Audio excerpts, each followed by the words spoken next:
Welcome to the Uphill Community Podcast, your source of inspiration to gain clarity, elevate your standards, and embrace your call to more.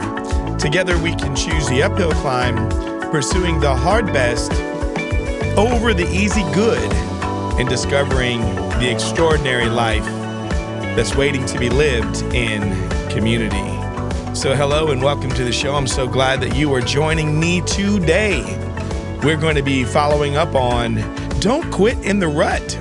This is part 2 of 4 parts, just dealing with ruts, dips, and lulls. I think we've all experienced that in our life a time or two. And so we're going to talk about that. I'm so glad that you're with me today. I'm a little congested, man. I don't know if it's just the pollen, it's the season. I've been on the go. But man, I am so I'm drinking some tea. So if you're watching me online, I'm drinking tea and it is good. I have a mix of, what is this? This is a throat coat tea and a immunity. I just made myself laugh. So anyways, I'm so glad you're with me today. Thank you for listening. If you're listening on Apple Podcast, Spotify Podcast, Odyssey, Audible, Substack, or on YouTube, or Amazon Music, please follow the show. If you just happen to be catching it today, someone's sharing it with you, follow the show, rate the show, review the show, share the show with other people. I promise you, typically I don't have stuff on here. I mean, I try to be real, but I mean, it's mostly, I try to give stuff for people to listen to that when you're looking for clarity, you want to raise standards and embrace your call to inform more. That's what I try to bring into the room. So that's what I'm doing. That's why I'm here. Also, if you want to follow me on the socials, you can go to LinkedIn and find me there, Tim Pecoraro, and you can find me on the Insta, and I'm on Instagram as @TimPecoraro. And if you go to my bio link there, you can click on and find all the whatnots and so forths and so ons. There's a newsletter there I would love for you to check out, and it goes out monthly. It's supposed to be monthly. We're getting better at it. So it's just as I'm figuring out my content. But anyways, we put it out consistently enough right now. And, but it's just basically recaps and things that are going on and trying to give you some stuff that'll just, once again, be helpful in your journey for life and for all that you do. And then also, if you're looking for community, I launched the Uphill Community. That's what this is, the Uphill Community Podcast. But there's a community of folks that work together and grow together on certain things, and we go deeper into topics like this. We help each other. We help each other. We build trust, and we help one another think through ideas. We help each other be accountable, and then ultimately see some results and make adjustments and support and encourage. And yeah, it's all there. So if you're interested in something like that, you can find it in the bio at Instagram, at Tim Pecoraro, but you also can just go straight to the URL. It's theuphill.community.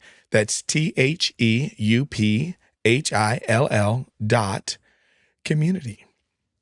All right. So without any further delay, I'm going to jump right into today's topic. I'm pretty pumped. I'm excited about this. This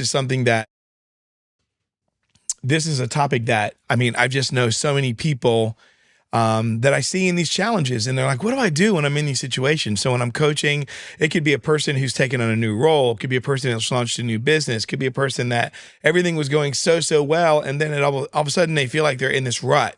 And if you listen to last week, you don't just end up in a rut. You don't just boom, you're in a rut. You know, you've been going in a rut for a while. But then there's these dips and these lulls that we'll talk about. So last week, I gave you the 5 most common ruts that people fall into. And this week, we're going to go deeper into more ruts, but what it feels like when you're in one, right? And you're wondering, hey, if you can keep going, can I do this? Can I continue doing this? And so I have some keynotes. I'm going to make sure that I do not miss these keynotes because there's so much that I want to say about this. I have a lot of talks I've developed around this to just really help leaders and teams and companies just really go to the next level. So I have talks around this, but just let me start here. Have you ever found yourself thinking, right? Here's where you're just thinking, this just isn't working anymore. This isn't working. What I'm doing is not working. So you've probably met the dip. And maybe you've hung out in the lull as well. So you've met the dip and you've hung out in the lull. And I'm going to talk to you about both briefly. But I'm going to use someone who's great at this and who's done a great job defining it. But Seth Godin, great author, best-selling author, and marketing thought leader. He's known for challenging the status quo all the time. Great book, Purple Cow. But anyways, you can find all of his books. But in his book, The Dip, he explores a powerful idea. And that idea that I want to put out there is that winners quit they quit the wrong stuff at the right time and stick with the right things long enough to succeed. That's what winners do. So he defines the dip as, ready? I'm going to give you some definitions of how Seth defines the dip. It's the long stretch between starting something and finally seeing the results. In the beginning, everything feels fresh and full of promise. You're motivated, you see momentum. But eventually, the early spark wears off and now you're just grinding, man. You're just in that grind. And you're giving your best effort, but guess what? It doesn't seem to be moving anything. There's no progress. Nothing's moving forward. So the results aren't matching the energy that you're putting in, right? That's defining that dip. So, hey, welcome to the dip. If you're in that spot, welcome. All right. So this is where most people, they tend to walk away in the dip. I see it relationally. I see it in work. I see it in ideas. I see it, so many ways. I see it in sports and training, as a wrestler, as a football player growing up. There are times that you hit a dip and sometimes, you get in your own head and you just shut down and it causes you to move from peak performance to just barely performing. Like this happens to everyone. People go through it. So the dip is the tough stretch between starting something exciting and reaching excellence. That's a good way to put it, right? So most people quit here though. But for those who push through the dip, they become their best, the very best in the field. They are the ones that push through. Look at Seth Curry. If he goes through a dip of not hitting his threes, he keeps working, and he pushes through. All the greats you see like that. When you see J.K. Rowling as an author, she was rejected 12 times. She was in a dip, right? But she kept going. These people become the best. They keep writing. They keep going. Songwriters. I've seen this time and time again. In any industry, in anything in life, I have seen enough people do this. So what's the key message? I'll tell you, it's don't quit when it's hard. Now, on this podcast, I talk a lot about doing the hard best and not the easy good. So don't quit just when it gets hard. You quit when it's a dead end. That's the only time. You don't quit when it's hard. You quit when it's a dead end. But if it's a dip, you've got to push through. That's where your greatness lives. And if you really want greatness, and I want greatness. What I mean is be world-class. You want to be significant in what you're doing. You want to make a difference. You want to make more than a dent in something. You want to really show up. You want to feel valuable. I'm not talking about have your name in lights. I'm not interested in all that. What I'm interested in is having that true depth and fulfillment of knowing that, man, I have brought the best me out and forward. I can compete. I can contend. I can do whatever it is that I'm trying to do at a high level. But what if this place, this hard, quiet, messy middle is actually where your breakthrough is being built, right? Think about that. Could it be that in your dip, in this middle, this messy middle, which so much happens in the middle, from what I understand about a runner, people that do long distance runner, they actually train for the middle. It's kind of strange, and you think about great athletes and fighters, things like that. If you look at that, they train for the middle, right? Because those middle rounds are the rounds where they got to be scoring, because you may not be fortunate to score a knockout at the very end. And so it's so important that we learn how to get into the middle, the messy middle. And this is the hard, quiet middle. This is where I believe that the very best in the breakthrough is being built. All right. So the dip isn't the only trap. Okay, so you have this dip thing that you can feel, and it's like, man, it's quiet, it's messy, it's hard, it's the middle. But then you have the lull. Ugh. What is that lull? Well, it's the emotional flat line. Here's what the lull is. It's when you're not burned out, but you're not fired up either. You know, like you're just not fired up. You got motivation. You're not burned out. You're not fired up. You're doing all the things, but none of it feels alive. The things just don't feel like they're alive. And the silence, are you ready? The silence is louder than the results. Think about that. Silence can be deafening, but it really sucks when the silence is louder than the results that I'm hoping to get.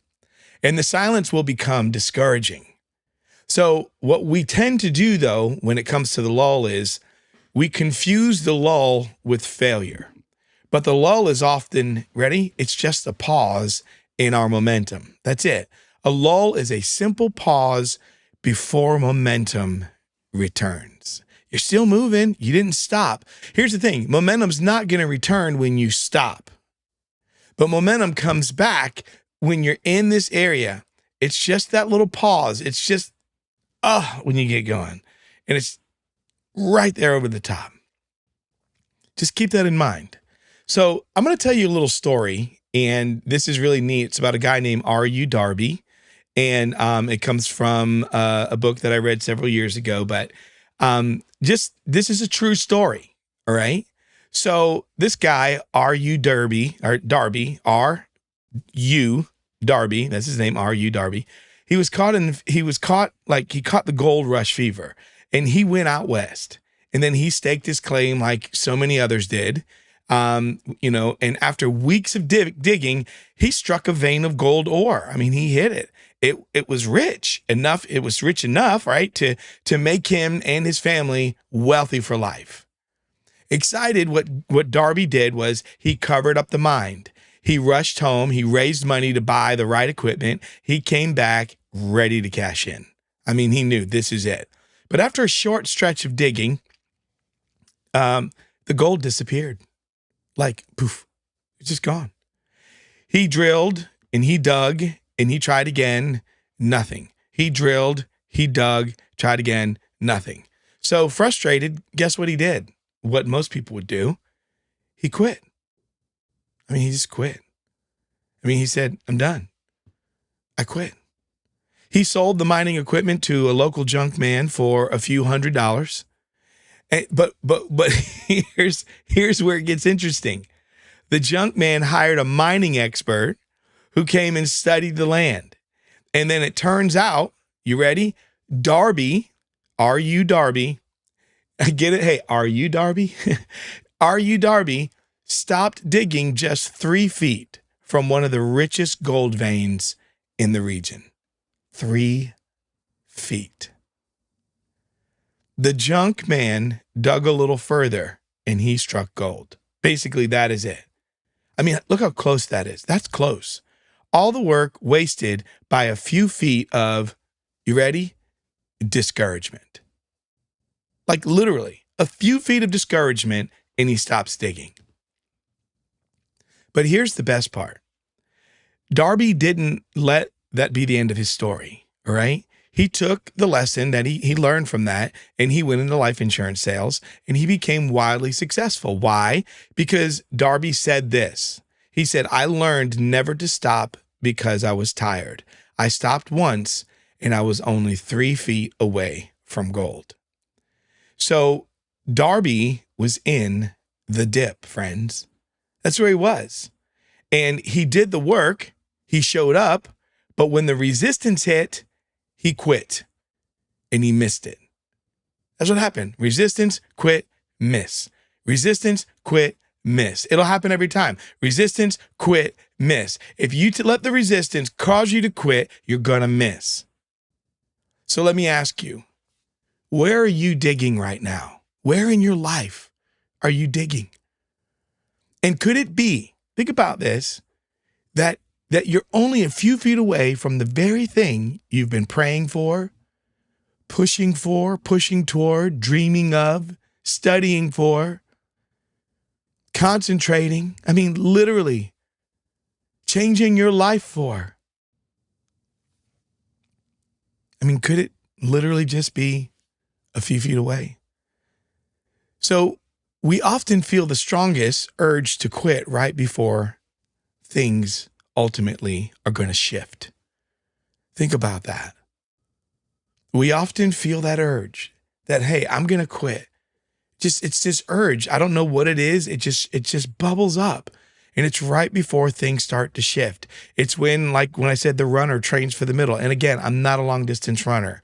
I have really bad knees now. I have to do a lot of rehab on the regular, just basically, well, not rehab, I just have to do the therapy and just do the regular stuff to keep my knees. They're very arthritic. They were damaged in sports. And thank God I haven't had to have replacements yet. But I mean, I can function, I can do all that stuff, but I can't run. But I can understand the idea of the middle, because when I did run and did stuff, especially for wrestling and long distance stuff, right in the middle is when you want to quit. When I was wrestling, you get in the middle of a match, it gets tough, you can feel it. You can feel like, man, you're only 2 minutes into this thing. You're only 3 minutes into a 6-minute match. And you're going, man, this feels like forever. It can happen. And even if you're passionate, everybody hits a dip and a lull. This is where you have to negotiate with yourself. You have to go a little deeper. You have to make sure that you're not going to you're not going to just take advice from the urge to quit, because things can start to shift. The dip doesn't mean it's over. And the lull doesn't mean, you ready, that it's broken. It might just mean that you're a lot closer than you think. So there's something I think that's pretty important. It's discernment, right? You need to have discernment to know, is this a dip or is this a dead end? Because I don't want to tell someone that everything you're doing is just a dip. Some things need necessary endings and you walk away, right? That has to happen. But let's just do the real talk around this. Not every dip means you need to push through. So some things aren't gold, they're just distractions. So how do you tell? How do you know if it's just a distraction? I'm just going to give you a couple of things to think about. So the first thing to think about is, did I enter this with a clear sense of purpose, right? Am I in this thing with purpose? Is it clear? Second thing that I would ask is my frustration from fatigue or am I misaligned, right? What's going on here? Is this fatigue or is it misalignment? And then the third one, this is a pretty big one. Would I regret would I regret quitting, or would I feel released if I walked away? So those are the three things. Did I enter this with a clear sense of purpose? Question one. Question two is my frustration from fatigue or misalignment? Or would I regret quitting, or would I feel released if I walked away? So discernment matters, because some dips are worth it and some doors are better closed. But never quit just because it's hard. And you hear me talk about doing the hard best and not just doing the easy good. So is this season a season for you to push through, or is it one for you to pivot and pivot out? So I'm going to give you some closing reflection questions. And there's 4 of them. First one is, where in your life do you feel like you're in the dip or the lull? The second question that I want to give to you is, what is one area you've just been tempted to walk away from recently? What is one area you've just been tempted to just walk away recently? The third is there an area where you may have quit too soon in the past? Is there an area? Just sit down, think about it, that I quit too soon in the past. And then what if your next step is only 3 feet away? 3 feet away from the result that you've been hoping for and waiting for. So revisit something that you've been considering quitting maybe, or you considered quitting. Revisit it. Ask yourself honestly, am I just in a dip, or did I misread the lull? And then write down one step that you're willing to take this week instead of just walking away. Man, you can do this. Are you in a dip? Are you in a lull? Should you walk away? Figure it out. Listen to this episode again. If you're not sure, just listen to it again. It's simple, practical stuff.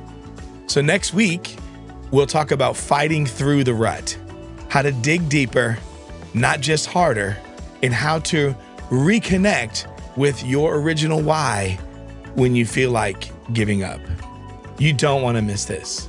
So until next time, we'll talk soon.